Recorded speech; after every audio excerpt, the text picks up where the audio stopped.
Former Finance Minister and Congress leader P Chidambaram joins us now for a chat. Thank you, Mr. Chidambaram, for speaking to NDTV. The BJP has made wealth redistribution a poll issue now, alleging that your party wants to take away the wealth of Indians and give it to the poor. Some say that it's also your party's pitch to present itself as actively pro-poor. You headed the Manifesto committee, sir. Tell us, what exactly did the party intend to do when it says it wants to do an economic mapping along with caste census? All that the BJP has been saying over the last 3 and 4 days, especially from the Prime Minister downwards, is absolute rubbish. Now show me one word called redistribution anywhere in the manifesto, which runs to 45 pages. Show me the word redistribution in 45 pages. Show me the phrase redistribute the wealth. The phrase redistribute the wealth. Show me that phrase anywhere in the 45 pages. Absolute rubbish, unless they are reading a manifesto written by ghosts hired by the BJP in invisible ink.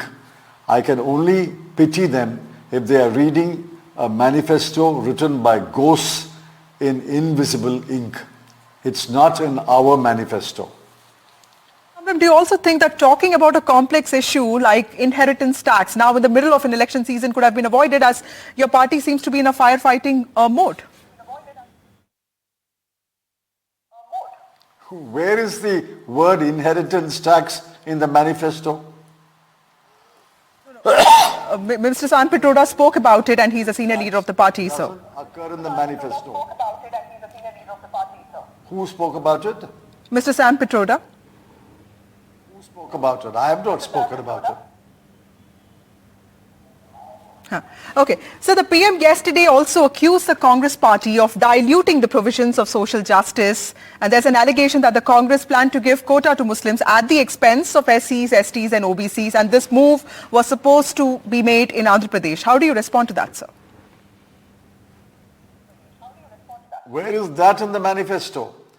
That we are diluting the quota for SC, STs and giving it to Muslims. Where is that in the manifesto?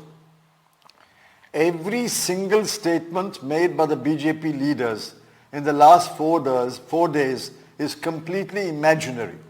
They must show the page, the passage, the paragraph and the words. I've been challenging them publicly in every interview and every tweet. Show me the page, show me the paragraph. None of them is willing to show me the page and the paragraph. Nor are they willing to ask questions, answer questions of journalists. Why are they hiding from answering questions from journalists?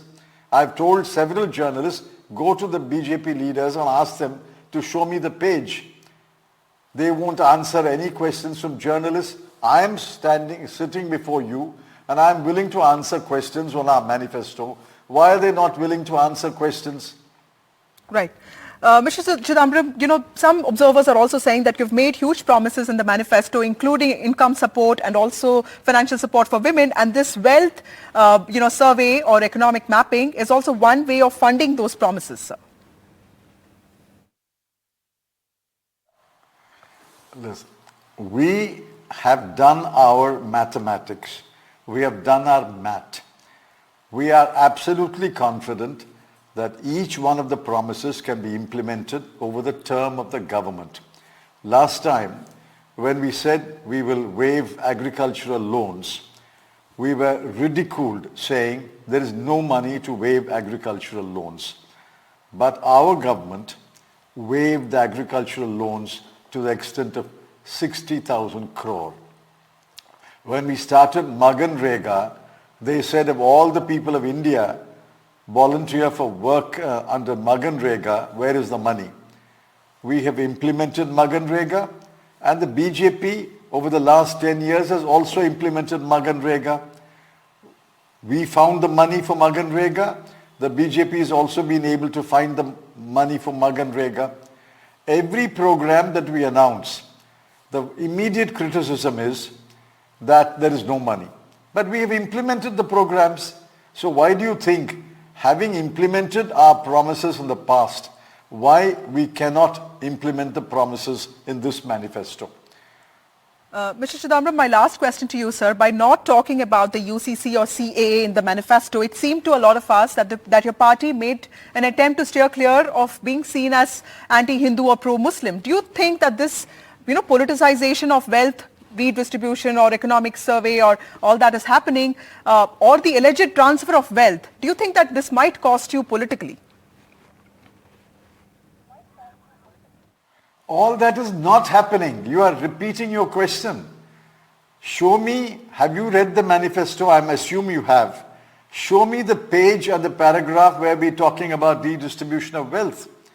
I'm appalled by the insensitivity and the utter ignorance of the BJP leaders. We are talking about social justice, bringing justice to different sections of the people, starting from youth, women, farmers, workers, and the neglected sections. We always mention SC, ST, minorities, and farmers. We are bringing justice to each section by making concrete promises. Unfortunately, the BJP's manifesto is not even a manifesto. It's called Modi Ki Guarantee. In fact, the entire document is cult worship. BJP has become a cult. It's no longer a political party. And the BJP members are indulging in cult worship. They have nothing comparable to our program, our promises. Our manifesto is becoming the talking point, has become the talking point throughout India. I've just returned from a 30-day campaign in Tamil Nadu. Every village, our promises has reached the villages, and it's a talking point. Unfortunately, the BJP's so-called Modi Ki Guarantee vanished without a trace in about 2 hours. What can I do if you don't produce a document which is impressive to the people? Therefore, they are inventing imaginary stories and attacking us.